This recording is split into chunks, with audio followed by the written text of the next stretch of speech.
আসসালামু আলাইকুম, welcome back to Meher Ismam kitchen. কেমন আছেন সবাই? আশা করি ভালো আছেন। আল্লাহর অশেষ রহমতে আমিও ভালো আছি। বন্ধুরা, ফিরে এলাম নতুন আরও একটি রেসিপি নিয়ে। আজ আপনাদের তৈরি করে দেখাবো কুমড়ো ফুলের চপ বা পকোড়া। আশা করি রেসিপিটি আপনাদের অনেক বেশি ভালো লাগবে।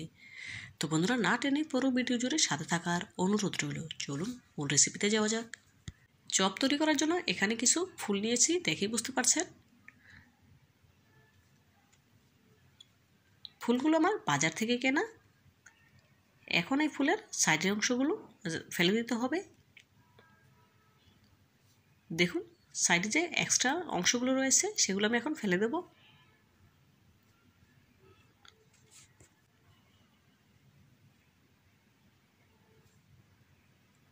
দেখুন, সাইডের অংশগুলো ফেলে দিয়েছি। এখন ফুলের ভেতরে যে অংশটা আছে সেটা ফেলে দেব। এইভাবে করে একই প্রসেসে সবগুলো ফুলের এই সাইডের অংশগুলো ফেলে দিচ্ছি।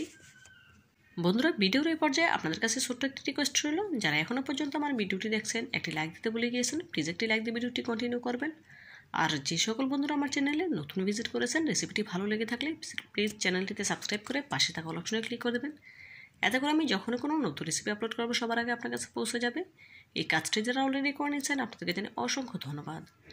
দেখুন, ফুলের ডাটাগুলো ফেলে দিচ্ছি, কিছুটা অংশ রেখেছি, বাকি অংশগুলো ফেলে দিয়ে সবগুলো কেটে নিয়েছি। দেখে বুঝতে পারছেন। এখন এগুলোকে পানিতে খুব ভালোভাবে ধুয়ে পানি ঝরিয়ে নিয়েছি। এখন চপ তৈরি করার জন্য ব্যাটার তৈরি করে নেব।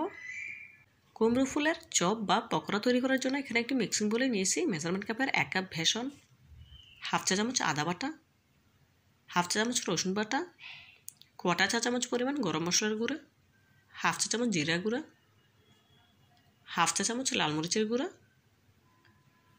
হাফ চা চামচ হলুদ গুঁড়া, হাফ চা চামচ লবণ। এখানে নিয়েছি 1 কাপ পানি। অল্প অল্প পানি দিয়ে মসৃণ ব্যাটার তৈরি করে নিতে হবে। একসাথে বেশি পানি দেবো না, অল্প অল্প পানি দিয়ে এই ব্যাটার তৈরি করে নিতে হবে। সবশেষে আপনাদের জানিয়ে দেবো যে কতটুকু পানি লেগেছে। দেখুন, অল্প অল্প করে কয়েকবার আমি পানি অ্যাড করে দিচ্ছি, দেখে বুঝতে পারছেন। খুব ভালোভাবে নেড়ে চেড়ে ব্যাটার তৈরি করে নিচ্ছি। এখানে আরও একটু পানি লাগবে। কাপে যে অবশিষ্ট পানি ছিল সবটুকু দিয়েছি। এখানে আমার 1 কাপ পানি লেগেছে।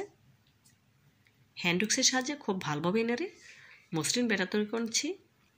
ব্যাটার তৈরি করা হয়ে গিয়েছে। এখন আপনাদের দেখে দেবো ব্যাটারের ঘনত্ব কেমন হয়েছে। দেখে বুঝতে পারছেন ব্যাটারের ঘনত্ব কেমন হয়েছে। এখন পকোড়াগুলো ভেজে নেওয়ার পালা।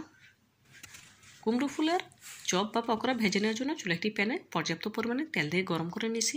তেল যখন পুরোপুরি গরম হয়ে এসেছে তখন আগে থেকে ধুয়ে পরিষ্কার করে রাখা ফুলগুলো ব্যাটারে চুবিয়ে গরম তেলে দিয়ে দেব।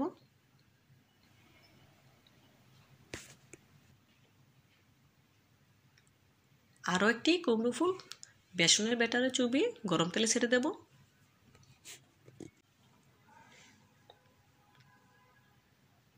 এই পর্যায়ে গ্যাসের ফ্লেম লো টু মিডিয়ামের মাঝামাঝি করে দেব। হাই হিটে করে পকোড়াগুলো ভাজা যাবে না, এতে করে পকোড়াগুলো মুচমুচে হবে না। সেজন্য শুরু থেকে শেষ পর্যন্ত গ্যাসের ফ্লেম লো টু মিডিয়ামের মাঝামাঝি রেখেই পকোড়াগুলো ভেজে নেব। দেখুন, ওপর থেকে তেল ছিটিয়ে দিচ্ছি, এতে করে পকোড়াগুলো অনেক বেশি ফুলকো এবং মুচমুচে হবে। এ পর্যায়ে পকোড়াগুলো উল্টে নেব।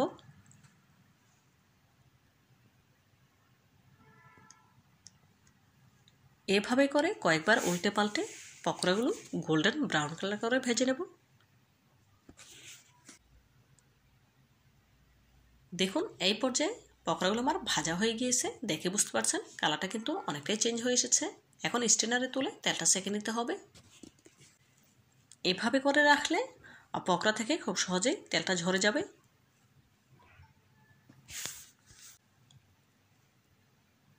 একই প্রসেসে বাকি পকোড়াগুলো ভেজে নিচ্ছি।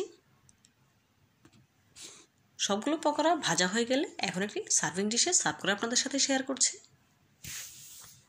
কুমড়ো ফুলের চপ বা পকোড়ার ফাইনাল লুকটা দেখুন। মাশাআল্লাহ, দেখতে কতটা সুন্দর এবং লোভনীয় লাগছে। দেখতে যতটা সুন্দর হয়েছে খেতে তার থেকেও অনেক বেশি মজাদার। আপনারা না খেলে বুঝতেই পারবেন না। একবার হলেও বাসায় এই সিজনে কুমড়ো ফুলের চপ তৈরি করে খেয়ে দেখবেন, খুবই ভালো লাগবে ইনশাআল্লাহ। তো বন্ধুরা, আজকের মতো বিদায় নিচ্ছি, দেখা হবে নতুন কোনো রেসিপিতে।